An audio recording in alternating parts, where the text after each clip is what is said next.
ನಮಸ್ತೆ ಸ್ನೇಹಿತರೆ. ರೈತರುಗಳನ್ನ ನೋಡ್ತೀವಿ, ಸಿಕ್ಕಾಪಟ್ಟೆ ಪಾಪ ಬಿಸಿಲು ಮಳೆ ಗಾಳಿ ಚಳಿ ಅಂದರೆ ಸಿಕ್ಕಾಪಟ್ಟೆ ಕಷ್ಟ ಬೀಳ್ತಿದ್ದಾರೆ. ಬಟ್ ಒಂದು ಅರ್ಥಾಗದಿರೋ ವಿಚಾರ ಏನಪ್ಪ ಅಂದರೆ, ದೈಹಿಕವಾಗಿ ಮಾತ್ರ ಕಷ್ಟ ಬೀಳ್ತಾ ಇದ್ದೀರಿ. ತಲೆಗೂ ಸ್ವಲ್ಪ ಕೆಲಸಗಳು ಕೊಡಿ, ನಿಮ್ಮ ಮಿದ್ಲಿಗೂ ಸ್ವಲ್ಪ ಕೆಲಸ ಕೊಡಿ, ಮೈಂಡ್ಗೆ. ಓಕೆ, ನೀವೇನೇ ಬೆಳೆದ್ರೂ ನಿಮ್ಗೆ ಸಿಗ್ತಿರೋದೆ 40-50%. ಇನ್ನು ಮಿಕ್ಕುದನ್ನೆಲ್ಲ ಬ್ರೋಕರ್ಸ್ಗಳು ತಗೋತಾರೆ, ಮಾರಾಟ ಮಾಡಿ ತಗೋತಾರೆ ಅಂತ ಹೇಳ್ತಿದ್ದೀರಿ. ನೀವೇ ಮಾರಾಟ ಮಾಡಿಬಿಟ್ಟು 100% ಯಾಕೆ ತಗೊಳ್ಳೋಕೆ ಟ್ರೈ ಮಾಡ್ತಿಲ್ಲ ಅಂತ ಇದುವರೆಗೂ ಅರ್ಥ ಆಗ್ತಿಲ್ಲ. ಈ ಒಂದೇನು ಗೊತ್ತಾ, ಬೆಳೆಯೋರು ನೀವು, ತಿನ್ನೋರು ಜನಗಳು, ಅದೇ ಕಸ್ಟಮರು. ನಿಮ್ಮ ಇಬ್ಬರ ಮಧ್ಯೆ ಬೇರೆ ಬ್ರೋಕರ್ಗಳು ಏನಕ್ಕೆ ಅಂತ ಅರ್ಥ ಆಗ್ತಿಲ್ಲ ನಮಗೆ. ಒಂದು 200-300 ಫ್ಯಾಮಿಲಿಗಳನ್ನ ಟೈ ಅಪ್ ಮಾಡ್ಕೊಳ್ಳಿ, ಡೈರೆಕ್ಟು ಅವ್ರುಗಳಿಗೆ ಬೆಳೆದು ಕೊಡುವಂಥ ಪ್ರಯತ್ನಗಳು ಮಾಡಿ. ನೀವು ಬೆಳೆದೇ ಇರೋದನ್ನು ನಿಮ್ಮ ಕಸ್ಟಮರ್ ಕೇಳಿದಾಗ ಬೇರೆಯವ್ರ ಹತ್ರ ತರಿಸ್ಕೊಡಿ, ಮುಗದೇ ಹೋಯ್ತು. ಇವತ್ತು ಸ್ವಿಗ್ಗಿ ಝೊಮ್ಯಾಟೋಗಳ ಥರ ನೀವು ಒಂದೊಂದು ಕಂಪ್ನಿಗಳನ್ನ ಸ್ಟಾರ್ಟ್ ಮಾಡ್ಬೋದು. ದಯವಿಟ್ಟು ಇದ್ರ ಕಡೆ ಫೋಕಸ್ ಮಾಡಿ. ಇದನ್ನು ಮುಂದಿನ ದಿನಗಳು ನಾನು ಮಾತಾಡ್ತಾ ಹೋಗ್ತೀನಿ. ಕೇವಲ ಬೆಳೆಯೋದಕ್ಕೆ ಮಾತ್ರ ತಲೆ ಕೆಡಿಸ್ಕೊಳ್ಳೋದಲ್ಲ, ಅದನ್ನು ಮಾರೋಕ್ಕೂ ತಲೆ ಕೆಡಿಸ್ಕೊಳ್ಳಿ. ಓಕೆ, ಇವತ್ತು ನೀವು ಬೆಳೆದಿರೋದನ್ನು ಮಂಡಿಗಳಿಗಾಗಲಿ ಮಾರ್ಕೆಟ್ಗಾಗಲಿ ನೀವು ತೊಗೊಂಡೋದ್ರೆ ನೀವು ಹೆಂಗಪ್ಪ ಬೆಲೆ ಕಟ್ತೀರಾ? ಅವರೇ ಬೆಲೆ ಕಟ್ಟೋಕ್ಕೆ ಸಾಧ್ಯ. ಆಮೇಲೆ ಜೊತೆಗೆ ನಾವು ಹೇಳೋದು, ಒಂದು ತಾಲೂಕು ಲೆವೆಲ್ಗಳಲ್ಲಿ ಏನೇ ಬೆಳೆದ್ರೂ ಕೂಡ, ಯಾವುದೇ ರೈತರುಗಳು ಮಾಡಿದ್ರು ಕೂಡ ಪರ್ಟಿಕ್ಯುಲರು ಒಂದು ವೆಬ್ಸೈಟ್ಗಳ ಥರ ಮಾಡಬೇಕು. ಆ ಥರ ವೆಬ್ಸೈಟ್ಗಳನ್ನ ಮಾಡಿ ನೀವೇನೇ ಬೆಳೆದ್ರೂ ಆ ವೆಬ್ಸೈಟ್ಗಳಲ್ಲಿ ವಿತ್ ನಿಮ್ಮ ಫೋನ್ ನಂಬರ್ ಹಾಕ್ಬಿಟ್ಟು ಅಪ್ಡೇಟ್ ಮಾಡಿ. ಆವಾಗ ಬ್ರೋಕರ್ಗಳಲ್ಲೂ ನಿಮ್ಮ ಬೈಯರ್ಗಳಲ್ಲಿ ಡಿಮ್ಯಾಂಡ್ ಕ್ರಿಯೇಟ್ ಆಗುತ್ತೆ, ಕಾಂಪಿಟೇಷನ್ ಕ್ರಿಯೇಟ್ ಆಗುತ್ತೆ. ಪ್ರತಿಯೊಬ್ಬನಿಗೂ ಬೇಕಾಗಿದೆ ಇವತ್ತು ದುಡ್ಡೇ. ಒಬ್ಬ ಬ್ರೋಕರ್ಗಿಂತ ಅದು 100-150 ಬ್ರೋಕರ್ಗಳು ಸಿಕ್ಕಿದ್ರೆ ತುಂಬ ಈಸಿ ಆಗುತ್ತೆ.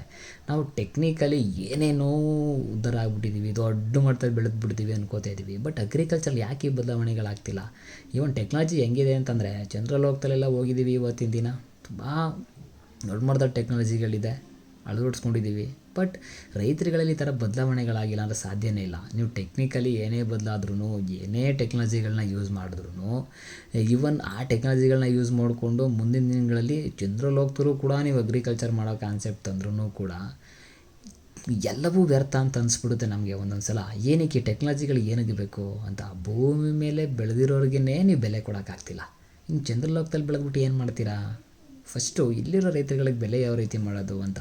ಈಗ ರೈತರ ಮಕ್ಳುಗಳಲ್ಲೂ ತುಂಬ ದೊಡ್ಡ ಎಜುಕೇಷನ್ ಮಾಡಿಸ್ಕೊಂಡವ್ರು ಇದ್ದೀರಿ. ನಿಮ್ಮದು ಬರೀ ಏನಕ್ಕೆ ಕೆಲಸಕ್ಕೆ ಮಾತ್ರ ಸೀಮಿತ ಆಗಿದ್ದೀರಿ? ರೈತರು ಕಷ್ಟಗಳು ಅಥವಾ ರೈತರುಗಳ ಕಾನ್ಸೆಪ್ಟ್ಗಳಿಗೆ ನಿಮ್ಮದು ಏನು ಐಡಿಯಾಲಜಿಗಳನ್ನ ಮಾಡಿ ಅವ್ರು ಮುಂದೆ ತರುವಂಥ ಕಾನ್ಸೆಪ್ಟ್ಗಳನ್ನ ಯಾಕೆ ಮಾಡ್ತಿಲ್ಲ? ಓಕೆ, ಇಲ್ಲಿ ಸುಮ್ಮನೆ ಏನೋ ಒಂದು ಬೆಳೆದ್ಬಿಟ್ಟು ಮಾರ್ಕೆಟ್ಗೆ ಹೋಗಿ ಕೈ ಸುಟ್ಕೊಳ್ಳೋ ಬದಲು ಕೆಲವೊಂದು ಮನೆಗಳನ್ನ ಪಿಕ್ ಮಾಡಿಕೊಂಡು, ನೋಡಪ್ಪ ನಾನು ಹಿಂಗೆ ಬೆಳೀತಾ ಇದ್ದೀನಿ, ನಮ್ಮ ತಾಲೂಕಲ್ಲಿ ಇಷ್ಟು ಐಟಮ್ ಸಿಗುತ್ತೆ, ಒಂದು ಬ್ರೋಚರ್ ರೆಡಿ ಮಾಡಿಕೊಂಡು ನಾನಿಷ್ಟು ಬೆಳೀತಾ ಇದ್ದೀನಿ, ನಾನು ಬೆಳೆದೇ ಇರೋದನ್ನು ನೀವು ಒಂದು ವೇಳೆ ಕೇಳಿದ್ರೆ ತರಿಸ್ಕೊಡ್ತೀನಿ ಅಂದರೆ ಮುಗ್ದೇ ಹೋಯ್ತಲ್ಲ ಅಲ್ವಾ? 200-300 ಫ್ಯಾಮಿಲಿಗೆ ಏನು ಬೇಕು ಅದನ್ನು ಮಾತ್ರ ಬೆಳೀತಾ ಹೋಗಿ. ಸೀರಿಯಸ್ಸಾಗಿ ಹೇಳ್ತೀನಿ ಕೇಳಿ, ಇದರಿಂದ ಲಕ್ಷಾಂತರ ರೂಪಾಯಿ, ಕೋಟ್ಯಂತರ ರೂಪಾಯಿ ಸಂಪಾದನೆ ಮಾಡ್ಬೋದು. ದಯವಿಟ್ಟು ಆ ಕಡೆ ಗಮನ ಕೊಡಿ. ಇದ್ರ ಬಗ್ಗೆ ವಿಚಾರಗಳನ್ನ ಮುಂದೆ ಮಾತಾಡ್ತಾ ಹೋಗೋಣ. ನಿಮ್ಮ ಸಹಕಾರ, ನಿಮ್ಮ ಬೆಂಬಲ ಖಂಡಿತವಾಗ್ಲೂ ಬೇಕು.